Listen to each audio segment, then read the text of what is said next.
y'all, it's your Captain Falcon Creative coming at you with my 2 cents on two topics. And this time we're going to talk about House of the Dragon and the Love Island shenanigans pre-reunion, because there's been a lot of podcasts, interviews, and some YouTube channels and a whole bunch of stuff that will relate to the reunion. So if you're new to this channel, welcome. Please like, share, and subscribe. If you're returning, thank you so much for rocking with us. Now let's get into House of the Dragon first. Now, I will confess that I'm one of the people who read the books, so I was fully aware that we might not get Nettles, but I was still holding out hope, because at the end of last season, even though it seemed like Raina discovered Sheepstealer, the Delulu part of me was thinking, well, maybe there'll be like a surprise casting of her finding Sheepstealer with Nettles and bringing Nettles back, to Dragon. So no, it didn't happen. Basically, they're merging the characters, Raina and Nettles, and I don't like it. I think what has been getting me through the season is mainly the memes. Like, I really like all the jokes about Sheepstealer being a YN, because Sheepstealer is a wild dragon and he has every right to be wild. There are cannibal dragons out there, he's been having to fend for himself.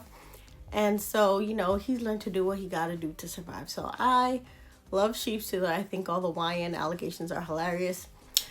But Raina, the way they're merging her and Nettles is just not really doing it for me. Like, I know in the books, like, they do talk about Damon sometimes like showering or bathing with Nettles, and it's kind of blurring the lines of like, okay, was he teaching her because her hygiene wasn't the best, or he wanted an excuse to get in the tub with her?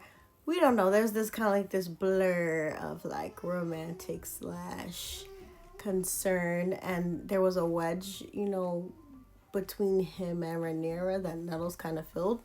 But the way they're doing it in the season is like, Raina is just like a camp. She's not no princess. Like, it was giving losing Isaiah to me.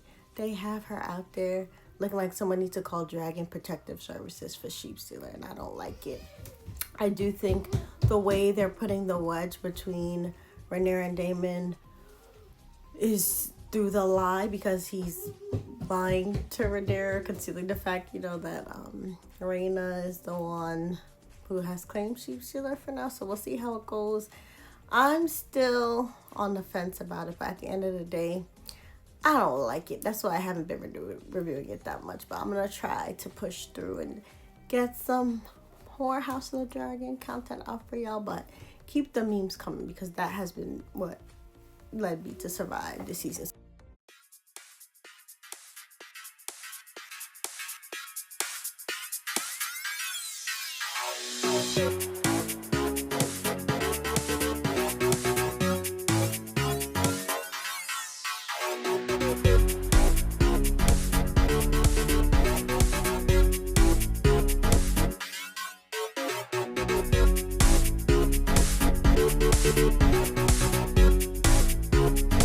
The women prevailed, and again, the top two, who are the most respectful, pushed through and won. And I just think, again, even though it does seem like a small thing, culture does impact norms. And when you're talking about a show where you literally get to reward what you think is the model of a healthy relationship, and reward men treating women right and vice versa, it does matter, who gets the money and who gets the fame. So shout out to, Trinity and Bryson, Colin, and I. What I don't like is how now I think the media is sacrificing past contestants to promote the current contestants. Like, I think all the hit pieces out about Nicolandria breaking up and Olandria potentially, sneaking around with other celebrities, it's very suspiciously timed, because it does seem like there are forces that want the new winners to get more attention than the old winners in the past who have been fan favorites like Olandria.